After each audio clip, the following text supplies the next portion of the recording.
অনেক ঘূর্ণিতে ঘুরে পেয়ে ঢের সমুদ্রের স্বাদ, জীবনের পথে অভিজ্ঞতা কুড়ায়ে প্রচুর কেঁপেছে, তোমাকে দেখে জলদস্যু দুরন্ত হারমদ। এজন্য এক প্রকৃতির সমারোহ। রাজশাহী জেলা থেকে বাঘা উপজেলা প্রায় ৪৫ কিলোমিটার দূরে আলাইপুর ঘাট। ছোট্ট এই গ্রামটির কোল ঘেঁষে বয়ে চলেছে পদ্মা নদী। বর্ষার মৌসুমে পর্যটকরা এখানে এসে ভিড় জমায়। তাদের আনন্দটুকু এখানে পরিবারের মাধ্যমে তারা উপভোগ করে থাকেন। কেউ বা পরিবার নিয়ে, কেউ বা বন্ধু বান্ধব নিয়ে এসেছেন সকল শ্রেণীর মানুষ, যুবক যুবতী, বয়স্ক, সব ধরনের নর নারী।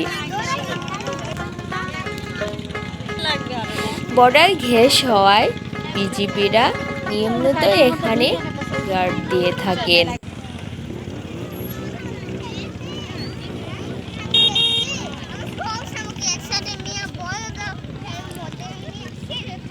বর্ষার সময় নদীর পানি যখন ফুলে ওঠে তখন চারিদিকেই ডুবে যায়। তাই এই গ্রামটির এক কোলেই একটি ছোট্ট বাঁধ দেওয়া হয়েছে। বাঁধগুলো জিআই ব্যাগ দিয়ে করা। আর নদীর কিনার ঘেঁষে রয়েছে অনেক কাশ বনের সমারোহ। তারাও যেন বাতাসে দোল দিয়ে পর্যটকদের নিয়মিতই আনন্দ দিয়ে যাচ্ছিল। আর মাঝে মাঝে রয়েছে দু একটি ছোটোখাটো দোকান। তারাও যেন পর্যটকদের ছোটোখাটো একটি সেবার মাধ্যম হিসেবে সেখানে দোকানগুলো গড়ে তুলেছিল। পর্যটকরা নদীর সৌন্দর্য উপভোগ করার জন্য নদীর বুকে পাড়ি জমায়।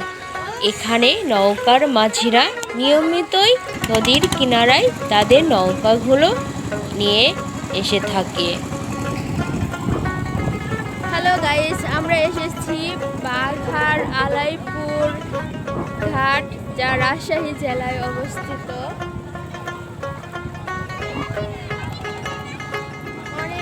বাংলাদেশের সবচেয়ে দীর্ঘতম নদী পদ্মা। কেউ বা এখানে সেলফি নিতে অথবা ভিডিও করতে ব্যস্ত।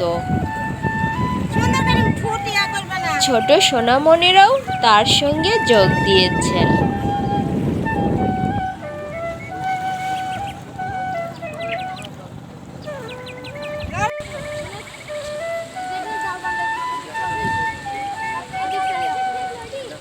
জেলেরা নিয়মিতই মাছ ধরতে ব্যস্ত হয়ে উঠেছে। এই অপরূপ সৌন্দর্যের নীলাভূমি আমাদের নদী। এ যেন এক মিনি কক্সবাজার, যেখানে নিম্ন আয়ের মানুষরা এই নদীর তীরে আনন্দ উপভোগ করতে আসেন। পর্যটকদের জন্য রয়েছে এখানে ঠান্ডা পানির ব্যবস্থা।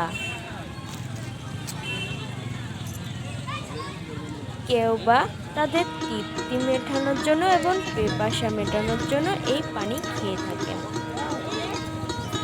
আর রয়েছে ফুচকা আমাদের দোকান। পর্যটকরা সেখানে প্রচণ্ড ভিড় জমায়। পর্যটকদের ভিড় দেখে যেন ব্যবসায়ীদের মুখেও হাসি ফুটে ওঠে।